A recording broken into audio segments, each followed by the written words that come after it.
এই চুপ চুপ চুপ, কবল ভালোতে তোর ডাইন হাত ফেলাইছে, যদি বাম হাত ফেলাইতো তাহলে আর বাম হাতের কাম করা পারতি না। ঠিকই কইছো। ক্লাস শুরু করার আগে এতদিন তোমরা যা পড়ছো তার উপর আমি একটা ছোট্ট টেস্ট নিব। ভয় পাওয়ার কিছু নাই, ছেলেদের আমি একেবারে সহজ একটা প্রশ্ন ধরবো, আর মেয়েদের প্রশ্ন ধরবো অনেক কঠিন। ছেলে গো সহজ প্রশ্ন ধরবো স্যার, তেলে প্রশ্নের উত্তর আমি দেবো। একদম সহজ প্রশ্ন হইব, একদম পানির মতো সহজ। টিনের ঘরে থাকা নার্গিস আইফোন 16 প্রো ম্যাক্স কেনার জন্য কক্সবাজার যাচ্ছিল।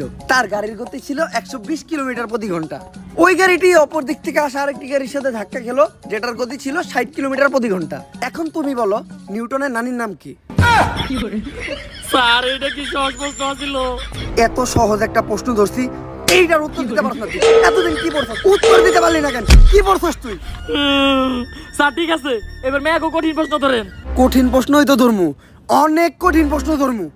যদি উত্তর না দিতে পারো তাইলে ডিরেক্ট কুব মারমু। তুমি বলো 1+1 কত? 1+1 স্যার 5। একদম কারেক্ট আনসার, ব্রিলিয়ান্ট স্টুডেন্ট। ওরে দেখে কিছু শিখ, কত কঠিন একটা প্রশ্নের উত্তর দিছে।